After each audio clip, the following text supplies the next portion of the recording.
प्रणाम। जय जिनेन्द्र। मैं सुरेखा शाह। जीव विचार के स्वाध्याय में हम पंचेंद्रिय जीवों में देवताओं को देख रहे हैं। देवताओं के 4 प्रकार होते हैं, देखा हमने। अब देवता, ये चारों देवता कहाँ कहाँ रहते हैं देखेंगे। भवनपति, 10 प्रकार के जो भवनपति है वो रत्नप्रभा नाम की जो प्रथम नरक पृथ्वी का 1,80,000 योजन का जो मोटा थर है, उसमें से नीचे के 1000 और ऊपर के 1000 योजन छोड़ देने से बाकी का जो मध्य का रहा हुआ 1,78,000 योजन में 13 प्रतर के 12 अंतरों में घर जैसे भवनों में, मंडपों में और आवासों में रहते हैं। भवनों में रहते हैं इसलिए इनको भवनपति कहते हैं। और ये सभी भवनपति कुमार, असुर कुमार, नाग कुमार, कुमार इसलिए कहते हैं कि वे कुमार की तरह देखने में मनोहर तथा सुकुमार है, मृदु व मधुर है, इसलिए क्रीड़ाशील भी है। फिर दूसरे व्यंतरदेव। व्यंतरदेव ऊपर कहे अनुसार रत्नप्रभा नरक भूमि के ऊपर छोड़े हुए 1000 योजन के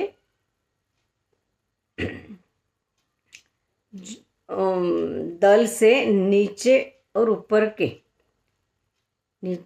छोड़े हुए 1000 योजन के दल से नीचे और ऊपर के 100 योजन छोड़कर बाकी के मध्य में रहे हुए 800 योजन में 8 व्यंतरदेव रहते हैं।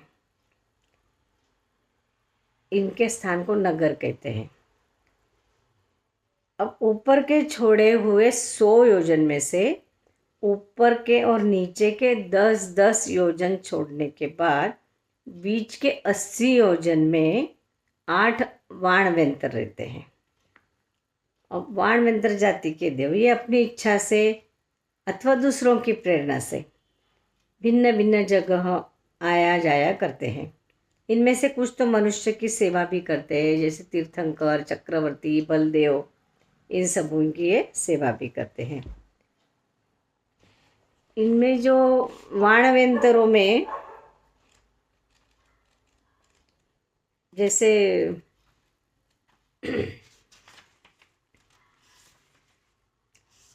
ढाई द्वीप के अंदर हमने देखा अधोलोक में, तिरछा लोक के अधोभाग में ये वाणव्यंतर देव जो रहते हैं,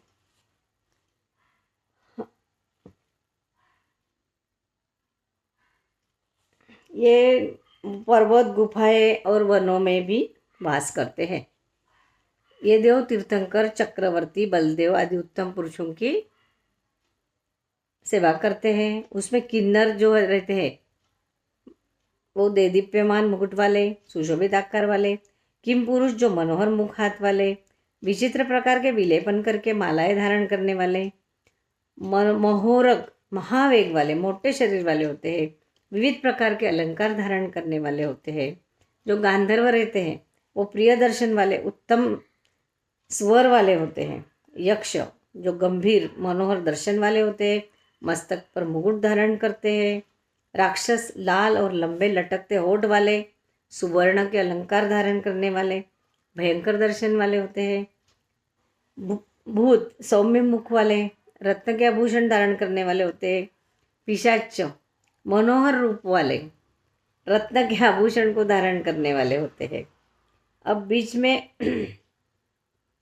व्यंतर देव की एक जाति वाणव्यंतर देव है, वे भी 8 प्रकार के। ये हो गए व्यंतर देव 8।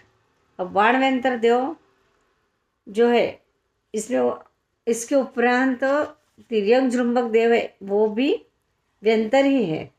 वो तिरछा लोक में दीर्घ वैताड्य में चित्र विचित्र, यमक, शमक और कांचन नाम के गिरी प्रदेशों में रहते हैं। शाप और वरदान देने की इनमें शक्ति होती है। वज्र स्वामी को जृंभक देव से ही विद्या और कीर्ति का वरदान मिला था। ऐसा भगवती सूत्र के 14वें शतक के 8वें उद्देश्य में पाठ मिलता है। अब तीसरे ज्योतिष देव। ज्योतिष यानी प्रकाशमान विमान में रहने वाले देव, जिससे विश्व को प्रकाश मिलता है। और उसके उदय अस्त से दिवस और रात्रि भी होती है।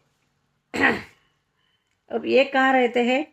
तो तिरछा लोक के बराबर मध्य में मेरू पर्वत है और मेरू पर्वत के मूल में 8 रुचक प्रदेश वाला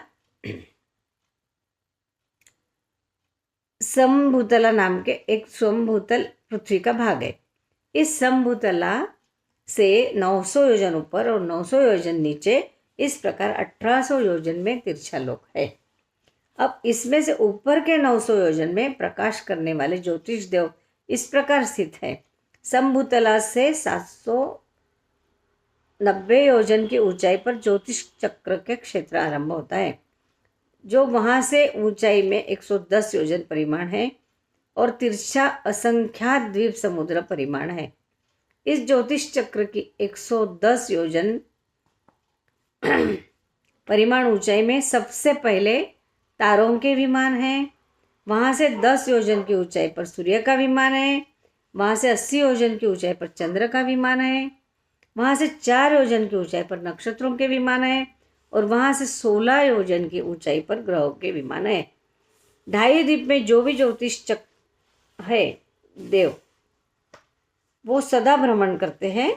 132 ज्योतिष देव है वो सदा भ्रमण करते हैं। उनका भ्रमण मेरू की चारों ओर होता है, इसलिए वे चर ज्योतिष कहलाते हैं। और मनुष्य लोक से बाहर ही वे स्थिर रहते हैं।